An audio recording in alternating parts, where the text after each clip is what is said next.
உலகெங்கும் வாழும் அன்பான தமிழ் உள்ளங்களுக்கு அநேக கோடி வணக்கங்கள். நல்ல நேரம் நிகழ்ச்சியூடாக நல்லதே நினைப்போம், நல்லதே நடக்கும், நலமாயிருப்போம்.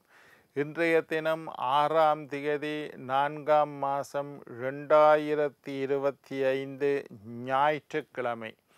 குரோதி வருடம் பங்குனி மாதம் 23ஆம் நாள். இன்று நவமி திதி, புனர்பூச நட்சத்திரம், சித்த யோகம்.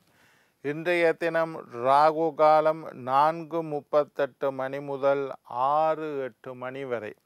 இன்றைய தினம் யமகண்டம் 12:08 மணி முதல் 1:38 மணி வரை. இன்றைய தினம் நல்ல நேரம் 9:08 மணி முதல் 10:38 மணி வரை. இன்றைய தினம் சந்திராஷ்டமம். கேட்டை மூலம் நட்சத்திரக்காரர்களுக்கு சந்திராஷ்டமம். என்ன நேர்களே, வாருங்கள் இனி இன்றைய தினத்திற்கான ராசி பலன்களை பார்க்கலாம்.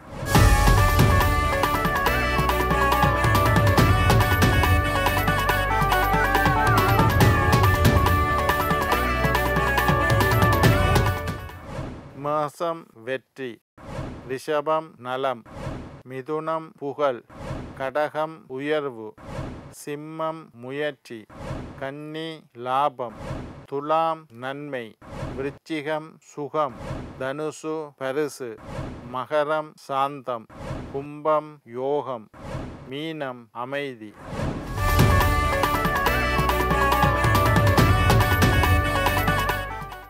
ஆன்மீக தகவல் பகுதியில் தொடர்ந்து உங்களை சந்தித்து வருவதில் மட்டற்ற மகிழ்ச்சி அடைகின்றேன். ஒவ்வொரு நாளும் ஒவ்வொரு புதிய அற்புதமான ஆன்மீக தகவல்களை உங்களோட பகிர்ந்து கொண்டு இருக்கிறோம். அந்த வகையில் இன்றைய தினமும் சில நல்ல விஷயத்தை உங்களோட பகிர்ந்து கொள்ளலாம் என்று காத்திருக்கிறேன்.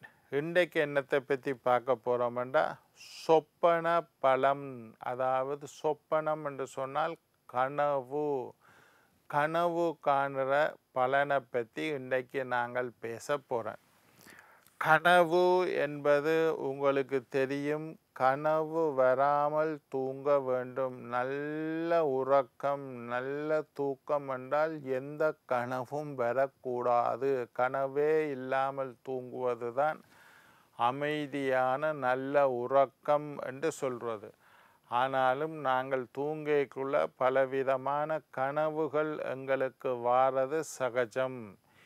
இதில் 2 விஷயத்தை பார்க்க போகிறேன். எப்போ கனவு கண்டால் எவ்வளவு நாளையில் அந்த பலன் நடக்கும் என்பதை சொப்பன சாஸ்திரம் என்று ஒரு சாஸ்திரம் இருக்குது.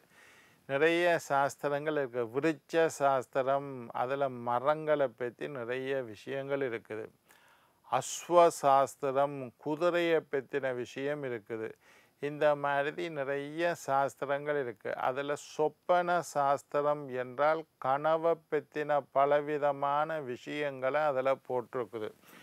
எப்போ கனவு கண்டால் அது எத்தனை நாளில் பலிக்கும் என்பதை பற்றின ஒரு விஷயத்தை பற்றியும், என்ன கனவு காண்பது நல்லது, எந்த கனவு காணக்கூடாது என்பதை பற்றியும் இன்றைக்கு நாங்கள் பேச போகிறோம்.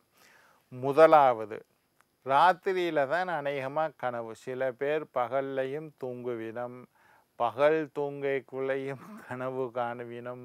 அது விஷயம் இல்லை. பகலில் தூங்கக்கூடாதுன்னு தான் சாத்திரம் சொல்லுது. பகல் பூரா வேலை செய்யணும், ராத்திரியில் தூங்கணும். பகலில் நல்லா வேலை செஞ்சுட்டு ராத்திரியில் தூங்கினீங்களா இருந்தால் கனவு வராது. கனவு வராத தூக்கம்தான் நல்ல தூக்கம் என்று சாத்திரமும் சொல்லுது, விஞ்ஞானமும் அதை சொல்லுது. ஆனாலும் கனவு வருது. சரி, ராத்திரியில் நாங்கள் தூங்கக்குள்ள இரவு 6 மணியிலிருந்து 8 மணி மட்டும் இருக்கிறதை முதல் ஜாமம் என்று சொல்லுறோம். 5 ஜாமத்தை பற்றி சாத்திரம் சொல்லுது. கனவு சொப்பன சாஸ்திரத்தில் வருது. இது முதல் ஜாமத்தில் கனவு கண்டா 1 வருஷத்தில் அந்த கனவு பலிக்கும் என்று சொல்வார்கள். முதல் ஜாமம் என்றா எத்தனை மணி? பின்னேரம் 6 மணியிலிருந்து 8:24. அது நாங்கள் அநேகமாக அந்த நேரத்தில் தூங்க மாட்டோம். சில பேர் 6 மணிக்கே தூங்குறாக்களும் வயசு போனாக்கள் நோயாளர்கள் இருப்பினோம். அப்படி நீங்கள் ஏதோ ஒரு சந்தர்ப்பத்தில் 6 மணிக்கே தூங்கினா 8:24 மணி மட்டும், அதாவது 6 மணியிலிருந்து 8:24 மட்டும் முதல் ஜாமம். அந்த முதல் ஜாமத்தில் கனவு கண்டா ஒரு வருஷத்தில் அந்த கனவு பலிக்கும் என்று சொப்பன சாஸ்திரம் சொல்லுது. இரண்டாம் ஜாமம் 8:24 இருந்து 10:48. இப்பெல்லாம் நாங்கள் படுக்க 10 மணி ஆகிட்டுது. இன்றைக்கு இந்த ஃபோன் என்று ஒரு சாமான் வந்ததோ, இன்றைக்கு டிவி என்று ஒரு சாமான் வந்ததோ, இது ரெண்டும் இல்லாத காலத்தில் மனிதர்கள் ஆதி காலத்தில் என்ன செய்வினோம்னா 6 மணிக்கு சூரியன் மறைஞ்சிடும், 7 மணிக்கு இருட்டாகிடும். எப்போ இருட்டாகிட்டுதோ அப்போ லைட்டுகள் இல்லை, வெளிச்சம் இல்லை, ராத்திரி ஆகினோன்னு தூங்கிடுவினோம். லைட்டு வந்த காலத்தில் கூட ராத்திரி ஆகினோன்னு தூங்கிடுவினோம். இன்றைக்கு இந்த டிவின்னு ஒரு சாமான் வந்துச்சுதோ அதுக்கு பிறகு தான் ராத்திரியில் டிவி பார்க்குற பழக்கம். 10 மணி 11 மணி மட்டும் டிவியை பார்த்து கொண்டு தூங்காமல் இருக்கிறது ஒரு பழக்கம். சரி, அது கூட பரவாயில்லை. இன்றைக்கு ஃபோன் என்ற ஒரு சாமான் வந்துச்சோ அதுக்கு பிறகு தான் இந்த ராத்திரி தூக்கம் 10 மணி தாண்டி தான் எல்லாரும் படிக்கணும். ரைட். ரெண்டாம் ஜாமம்னு சொல்கிறது 8 மணி 24 நிமிஷத்துல இருந்து 10 மணி 48 நிமிஷம் மட்டும் இரண்டாம் ஜாமம். அந்த இரண்டாம் ஜாமத்தில் கனவு கண்டால் 3 மாசத்துல அந்த கனவு பலிக்கும் என்று சொப்பன சாஸ்திரம் சொல்லுது. மூன்றாம் ஜாமம் 10 மணி 48 நிமிஷத்துல இருந்து 1 மணி 12 நிமிஷம் வரைக்கும் மூன்றாம் ஜாமம். இந்த மூன்றாம் ஜாமத்தில் கனவு கண்டால் 1 மாசத்துல பலிக்கும் என்று சொல்லுவினான். நாலாம் ஜாமம் 1 மணி 12 நிமிஷம் நடுச்சாமம் 1 மணி 12 நிமிஷத்தில் இருந்து ஏஎம் 3:36 அதிகாலை வரைக்கும் கனவு கண்டால் நாலாம் ஜாமம் என்று சொல்கிறது. 1 மணி 12 நிமிஷம் நடுசாமத்தில் இருந்து 3 மணி 36 நிமிஷம் அதிகாலை வட்டும் கனவு கண்டால் 10 நாளையில் இந்த கனவு பலிக்கும் என்று சொப்பன சாஸ்திரம் சொல்லுது. ஐந்தாம் ஜாமம்னு சொல்லக்கூடிய 3 மணி 36 நிமிஷத்தில் இருந்து விடிய 6 மணி காலையில் 6 மணி என்ற அதிகாலை பொழுதுல கனவு கண்டால் அந்த கனவு உடனே பலிக்கும். அப்போ அதிகாலையில் காணக்கூடிய கனவு 3:36 அஞ்சாம் ஜாமம் அதிகாலை பொழுதுல காணுற கனவு உடனே பலிக்கும். அதனால் தவறான விஷயங்கள், தீய விஷயங்கள், சரியில்லாத விஷயங்களை அதிகாலையில் கனவு கண்டால் அது உடனே பலிக்கும். இப்போ ஒரு விபத்து நடக்கிற மாதிரி கனவு விடிய வெள்ளனையில் கண்டிங்கள்டா உடனே பலிக்கும். அது கூடாதுன்ட்டு சொல்லிடுறேன். சரி, எதை கனவு காணலாம்? கனவு கண்டால் நல்லது என்று சில விஷயங்கள் இருக்குது. பசு மாடை கனவு காண்றது ரொம்ப விசேஷம். பசுவை கனவு கண்டால் நல்லது நடக்கும்னு சொல்கிறது. எருது பசு மாட்டுக்கு ஒப்போசிட் ஆண் பால். எருது ஆண் மாடு. காளை மாடை கனவு காண்றது நல்லது. மாடு துரத்துற மாதிரி கனவு காணக்கூடாது. ஆண் மாடு இருக்கிற மாதிரி கனவு காண்றது நல்லது. யானையை கனவு காண்றது நல்லது. யானையை கனவு கண்டால் நல்லது நடக்க போதுன்ற அர்த்தம். தேவாலயங்களை கனவு காண்பது, கோயில்கள் அல்லது எந்த மத சர்ச்சாக இருக்கட்டும், பள்ளிவாசலாக இருக்கட்டும், எங்களோட கோயிலை இந்து கோயிலாக இருக்கட்டும், ஏதாவது தேவாலயங்களை கனவு காண்பது நல்லது. அரண்மனை கனவு காண்பது, பெரிய அரண்மனையில் இருக்கிற மாதிரி, அரண்மனைக்கு போகிற மாதிரி, அரண்மனையிலிருந்து வார மாதிரி அரண்மனையை கனவு காண்பது நல்லது. மலை உச்சி, மலை ஏறுற மாதிரி கனவு காணக்கூடாது. மலை உச்சியை கனவு காண்பது நல்லது.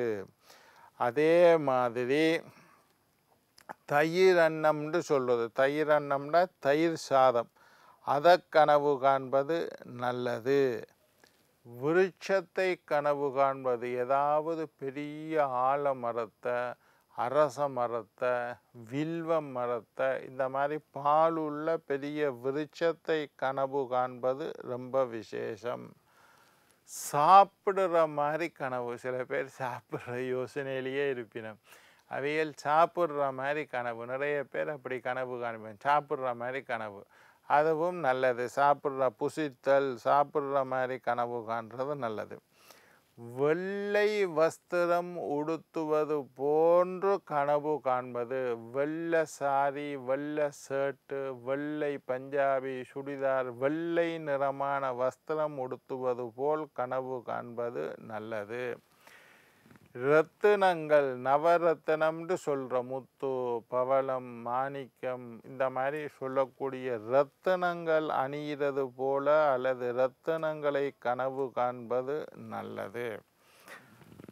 சில கனவுகளை கண்டால் தன லாபம் ஏற்படும். இப்போ நான் சொன்ன விஷயமெல்லாம் கனவு கண்டீங்கள ரொம்ப விசேஷம், நல்லது நடக்க போதுன்ற அர்த்தம். குடும்பத்தில் மங்களகரமான காரியம் நடக்க போதுன்ற அர்த்தம். நல்ல விஷயம் ஒன்று நடக்கிறதுக்கு அறிகுறி இந்த கனவுகள்னு சொல்கிறது. ஆபரணத்தை கனவு காணுவது, தங்க ஆபரணம் கனவு காண்றது நல்லது. வெற்றிலை போடுற மாதிரி கனவு காண்றது நல்லது. கற்பூரம் எரிகிற மாதிரி கனவு காண்றது நல்லது. வெள்ளை புஷ்பத்தை கனவு காணுவது நல்லது. வெள்ளை பாம்பு கடிக்கிற மாதிரி கனவு காண்றது நல்லது. தேள் கடிக்கிற மாதிரி கனவு காண்றது நல்லது. சமுத்திரத்தை தாண்டுற மாதிரி கனவு காண்றது நல்லது. அதே மாதிரி நெருப்பில் அகப்படுவது போல கனவு காண்றது நல்லது. இந்த மாதிரி கனவு கண்டால் தனலாபம் உண்டு, சம்பத்து உண்டு சொப்பன சாஸ்திரம் சொல்லுகிறது. என்ன நேர்களே, நாளை மற்றொரு நிகழ்ச்சியில் உங்களை சந்திக்கும் வரை உங்களிடம் விடைபெறுவது உங்கள் ஜோதிட சித்தர் டாக்டர் ராஜராஜ குருக்கள்.